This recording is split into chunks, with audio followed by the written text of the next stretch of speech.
آج جب کبھی میں اس حوالے سے بات کرتی ہوں کہ بچے جو ہیں وہ آ، مار سے زیادہ پیار کی شبنم سے زیادہ بہتر سیکھتے ہیں اور زیادہ بہتر ان کی پرورش ہوتی ہے، تو لڑکیاں چاہے وہ میری رشتہ دار ہوں یا دوست ہوں یا کلیگ ہوں، وہ اکثر یہی کہتی ہیں کہ جی آپ نے تو اپنے بچے پال لیے اور اب آپ کو یاد نہیں ہے کہ کس طرح 24 گھنٹے جب بچہ ساتھ ہوتا ہے تو کیسے کیسے تنگ کرتا ہے، اور کیسے کیسے انسان جب وہ دوسری ذمہ داریوں میں بھی ہوتا ہے الجھا ہوا تو وہ اسے غصہ آتا ہے اور وہ بچوں پہ سختی کرتا ہے۔ نو ڈاؤٹ کہ میں کچھ ایسا دعویٰ نہیں کر سکتی کہ میں نے کبھی بچوں پہ ہاتھ نہیں اٹھایا۔ یس، کوشش کی بہت زیادہ اوائڈ کرنے کی اور زیادہ سے زیادہ بچوں کے لیے خوشگوار ایک ماحول بنانے کی، گھر میں یا جب وہ جا رہے ہوں جدھر اسکول کالج جہاں بھی، تو لیکن یہ ہے کہ پرفیکشن کا دعویٰ کوئی بھی نہیں کر سکتا۔ بات صرف کہنے کی یہ ہے کہ ہم بیٹھ کے جب بات کرتے ہیں اس طرح کی تو مقصد یہ ہوتا ہے کہ اس سے ہم کچھ بہتر کیا کہتے ہیں فوڈ تھاٹ جو ہے وہ لے کے اٹھیں۔ تو قرآن اور رسول پاک جو ہیں صلی اللہ علیہ وسلم ہمیشہ انہوں نے کہا فرمایا کہ کم از کم 7 سال کے بچوں کو تو بالکل ہاتھ نہ لگائیں، اور انہیں لاڈی دیں، لاڈی سے پڑھائیں، پرورش کریں، جو بھی نورش کرنا ہے۔ 10 سال پہ اجازت ملی کہ تھوڑا سا ان کو سرزنش کریں، اور ان کو کبھی مار کی ضرورت ہو تو کوئی ہلکا تھپڑ، کوئی ہلکی سی کوئی چھڑی وغیرہ لگا دیں، لیکن زیادہ نبی پاک صلی اللہ علیہ وسلم کی سیرت مبارکہ سے پتہ چلتا ہے کہ آپ نے بچوں کے ساتھ ہمیشہ شفقت کا برتاؤ کیا، اور وہ ظاہر ہے وہی ہمارے لیے مشعل راہ ہے۔ دوسری بات پھر میں یہ بھی کرنا چاہوں گی کہ میرے اپنے ایکسپیرینس میں جو کچھ مطلب گزرا اور اس سے میں نے جو پایا، اپنا بھی ایکسپیرینس یہی ہے کہ جب بچوں کو زیادہ اپنی عملی مثال کے ذریعے کوشش کی سمجھانے کی، اگر خود اچھے کام کیے تو اس چیز کا بچوں پہ اثر پڑا کہ وہ خود بخود اچھی راہ پہ نکل آئے، چل پڑے۔ اور پھر یہ ہے کہ پھر انہیں کوئی کہانیاں ایسی سنائیں، کچھ ایکٹیویٹی ان میں ڈال کے ان کو کوشش کی کہ وہ اس میں یعنی لگے رہیں، کچھ نہ کچھ بچوں کے لیے بھی یہ بڑا ضروری ہوتا ہے۔ ہم جب کہتے ہیں نا کہ وہ آرام سے بیٹھ جائیں تو یہ بڑی ہی مشکل ہوتی ہے۔ وہ کوئی بچہ ہوتا ہے، جیسے میری بیٹی تھی، لیکن لڑکے بالکل ایسے نہیں تھے، تو ان کو کسی نہ کسی ایکٹیویٹی میں آپ نہیں ڈالیں گے تو وہ پھر خود انڈلج ہو جائیں گے اس میں، اور وہ پھر کوئی الٹا ہی کام ہوگا۔ تو میرا ایکسپیرینس تو یہ رہا کہ زیادہ سے زیادہ انہیں چاہے آپ واک کے لیے لے کے جائیں، کہیں کھیلنے لے جائیں، یعنی کوئی دن روز تو نہیں لے کے جا سکتے انسان، لیکن یہ ہے کہ کوئی دن مقرر کر لیں کہ جس میں کسی پارک وغیرہ میں لے جائیں، یا گھر کے قریب اگر کوئی پارک ہے اور بچے زیادہ چھوٹے ہیں تو ایزیلی لے جایا بھی جا سکتا ہے انہیں ڈیلی، اور انہیں گھنٹہ ڈیڑھ خود بھی ہوا لگوائیں، دھوپ لگوائیں موسم کے مطابق، اور زندگی کو ذرا ٹھہراؤ دیں تو اچھا لگتا ہے اور بچے بھی خوش ہوتے ہیں۔ تو ابھی بھی میں جاتی ہوں اور بچے میں نے دیکھا ہے چھوٹے چھوٹے مائیں لے کے آ رہی ہوتی ہیں اور بڑے خوش ہوتے ہیں۔ اب میری بیٹی بھی ٹرانسفر ہو کے ادھر آئی ہے تو وہ بھی اپنے بچوں کو لے کے جاتی ہے، تو بڑا اچھا بریک ملتا ہے بچوں کو، اگرچہ مشکل ہوتا ہے روٹین میں سے وقت نکالنا۔ اور پھر یہ بھی سائیکالوجی بتاتی ہے کہ جب آپ بچوں کو مارتے ہیں نا تو ان کی بہت ساری خوبصورت جو نفیس چیزیں ہوتی ہیں وہ ڈیمیج ہو جاتی ہیں، ان کے اندر لطافت جو ہوتی ہے اس کو دھچکا لگتا ہے، تو اس وجہ سے یعنی انسان کی خوبیاں جو ہیں وہ بہت ساری کم بھی ہو جاتی ہے، تو اس وجہ سے بہت زیادہ اس کے بارے میں احتیاط کرنی چاہیے، اور خاص طور پر اپنا غصہ نکالنے کے لیے تو کبھی بھی بچوں کو نشانہ نہیں بنانا چاہیے۔ اور میں نے دیکھا اپنے والدین کو، میرے والد جو تھے وہ ہمیشہ انہوں نے پیار سے بات کی، ہم گھر میں ہمیشہ یعنی کبھی کوئی برتن ٹوٹ جاتا یا کوئی دودھ یا تیل ہم سے گر جاتا تو ذرا امی ہماری ڈسپلن تھی، تو ہمارے جو ابا جی تھے وہ ہمیشہ کہتے کہ جی بچوں کا صدقہ نکل گیا، حالانکہ عام طور پر وہ اس طرح کے تمام پرست نہیں تھے، لیکن یہ بات وہ میرا خیال ہے امی کی ہماری سختی سے بچانے کے لیے کرتے تھے، کیونکہ وہ پھر امی کی سختی ہم سے ٹل جاتی تھی اس وجہ سے کہ ابا جی بس کہتے تھے چپ چپ ہو جاؤ، نہ غم کرو اس بات کا کہ وہ بچوں کی کوئی بلا تھی جو ان کے سر سے ٹل گئے۔ پھر یہ ہے کہ ہمیں ہمیشہ لگائے رکھنا، واک کے لیے لے کے جانا، اس دوران بھی پڑھانا، کوئی انگریزی کے ٹینس اور انگریزی کی کوئی کہانیاں، کبھی سیر کے لیے لے کے جانا، پہلے سے کہنا جی وہاں اپنے مضمون لکھنا ہے، اور پھر گھر میں ہمارے کچھ نہ کچھ اس طرح کی چیزیں بنتی رہتی تھیں، اس میں اچار اور گلقند اور مربے اور اس طرح کی، تو اس میں شامل کرنا بچوں کو، چٹنیاں بنتی رہتی تھیں تو اس طرح کی ایکٹیویٹیز میں شامل کرتے تھے۔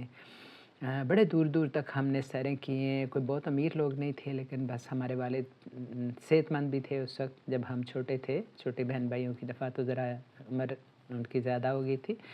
تو وہ ہمیں لے کے جاتے تھے ہر سنڈے کو سیر کے لیے، تو اس طرح کی ایکٹیویٹیز آئی تھنک کہ بہت اچھی ہوتی ہیں، احسن ہوتی ہیں بچوں کے لیے۔ پھر گھر میں اگر ٹھیک ہے کوئی جوائنٹ فیملی سسٹم اس وجہ سے ٹھیک رہتا ہے جب کوئی ہینڈلنگ پاورز ٹھیک ہوں، سارے لوگ آپس میں سبھی لوگ، یہ نہیں ہے کہ کوئی ایک دو بندے خوش ہوں تو بیچ میں جو خواتین ہوں وہ پس رہی ہوں، یا کوئی بھی کسی بھی شخص پہ نہیں ہونا چاہیے۔ تو پھر اور پھر یہ ہے کہ آہستہ آہستہ جب بچے بڑے ہونا شروع ہو جائیں تو قدرت کے نظام کے تحت ایک یہ بھی اچھا ہوتا ہے کہ سب الگ ہو جائیں، چاہے بہنیں چاہے بھائی ہیں، وہ سارے اپنے اپنی فیملی کو سنبھالیں اور جس طرح سے ان کو پرائیویسی دی جائے تاکہ وہ بچوں کی پرورش اپنے اس کے اہداف کے مطابق کر سکیں۔ اب یہ ہوتا ہے ہمیشہ جوائنٹ فیملی سسٹم میں بہت مشکل ہوتا ہے اس چیز کو کنٹرول کرنا، کہ یعنی ہر بندہ اپنے اس سمجھ بوجھ کے مطابق نہ بچے کی ہمدردیاں اور اس کو کر رہا ہوتا ہے، تو اس میں بچے بڑے وہ ہو جاتے ہیں، یعنی کہنا نہیں مانتے والدین کا، اور وہ کچھ اپنے یعنی پڑھائی کی طرف توجہ دینے کے بجائے اس طرح کی ہمدردیاں بٹورنے کے چکر میں رہتے ہیں۔ تو اس وجہ سے یہ بہت، اور پھر اسلام میں بھی ہے کہ یعنی جو فیملی ہے وہ میاں بیوی اور بچے ہیں، تو اس کی نبی پاک صلی اللہ علیہ وسلم نے بھی جب حضرت فاطمہ الزہرا جو ہیں رضی اللہ تعالیٰ عنہ ان کو یہ شادی کا ارادہ کیا تو حضرت علی سے کوئی سونا نہیں مانگا، کوئی حق مہر اس طرح سے نہیں مانگا، بلکہ انہوں نے کہا کہ تم حجرہ ایک بنا لو، اور جب انہوں نے حجرہ اپنا تعمیر کر لیا کوئی ایک ہی کمرے کا، تو ان کی شادی جو ہے وہ حضرت فاطمہ رضی اللہ تعالیٰ عنہ کی شادی جو ہے وہ حضرت علی سے کر دی۔ تو یہ ایک مطلب ہمارے لیے بہترین ایک مثال ہے کہ فیملی جو ہے اس کو یعنی حضرت علی ان کے ساتھ رہتے تھے لیکن انہوں نے پسند نہیں کیا کہ وہ جو ہے ان کے مطلب شادی کے بعد ان کے ساتھ رہیں، ان کو الگ جگہ انہوں نے ضروری سمجھی۔ تو پھر یہ ہے کہ